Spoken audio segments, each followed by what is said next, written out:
Well, hey everyone, thank you so much for joining us today for day 5 of our Holy Week devotional series. Well, today is Good Friday. Today is the day that we acknowledge and look at the arrest of Jesus and his death on the cross. If you're following along with our reading plan, today's reading comes from Luke chapter 22 and verse 47 through Luke 23 and verse 48. You can also find the same story in John 19 verses 1 through 37. And here's what it says in Luke chapter 22, verses 47 through 48. But even as Jesus said this, a crowd approached, led by Judas, one of the 12 disciples. Judas walked over to Jesus to greet him with a kiss. But Jesus said, Judas, would you betray the Son of Man with a kiss? And here we see Judas betraying Jesus. We see Jesus arrested and taken over into the hands of the government. And we all know that these things would take place in order for Jesus to ultimately be crucified on a cross. But before we get to Jesus' death on the cross, we first have to look at him being tried by the government of that day. And here's what it says in Luke 23, verses 13 through 21. Then Pilate called together the leading priests and other religious leaders along with the people. And he announced his verdict. You brought me this man, accusing him of leading a revolt. I have examined him thoroughly on this point in your presence, and I find him innocent. Herod came to the same conclusion, and he sent him back to us, and nothing this man has done calls for the death penalty. So I will have him flogged and release him. In verse 18, then a mighty roar rose from the crowd. With one voice they shouted, kill him! Release Barabbas to us. And Barabbas was in prison for taking part in insurrection against the Jerusalem government and for murder. And Pilate agreed with them because he wanted to release Jesus, but they kept shouting, crucify him, crucify him. Now in those days during Passover week, one criminal would be released. And so these people, they wanted Barabbas to go free, and they wanted Jesus to be put to death.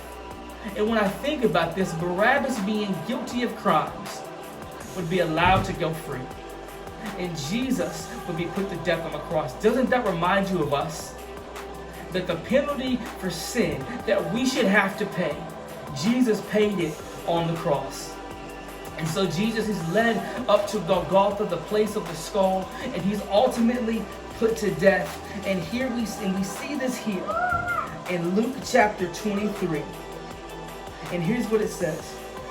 In verse 34, he says, Father, forgive them, for they know not what they are doing. And this is what Jesus said when he was spread out on the cross. Even in death, Jesus is still forgiving. He is still offering hope. There were 2 other criminals right next to Jesus, and one said, if you are who you say you are, get yourself down. And while you're at it, go ahead and get us down as well. And the other criminal who was next to him, he said, we deserve what we get. This man has done nothing wrong. And Jesus looks over to him and he says, assuredly I say to you, you will be with me in paradise. Even in death, Jesus was still forgiving. Even in death, Jesus was drawing people to himself. And even though for some you may see this as a sad day, as we see it as the death of Jesus, but Jesus died on that cross so that we may have life. So that we may have life eternally, so that we may have access to God the Father through the death of Jesus. Well, I want to encourage you today to lean into your relationship with God through the death of Jesus. That today, even though you may see it as a sad day, it was a good day, because through Jesus' death, we have life. Through Jesus' death, we have forgiveness and we have peace. So I want to pray for you. Before we get out of here today. Jesus, we love you, we honor you. God, we thank you for sending Jesus to die on the cross for our sins. And Lord, I pray today that we would live in view of the cross, that we would live in view of what Jesus has done for us, that we would have access to you and a relationship with God. Jesus, we honor you, we love you, and it's in your name that we pray. Amen. Well, hey guys, we love you. We are praying for you. I pray today that you would remember the death of Jesus on the cross, and you would lean into your relationship with him and continue to grow and move forward. We love you, and we'll see you soon.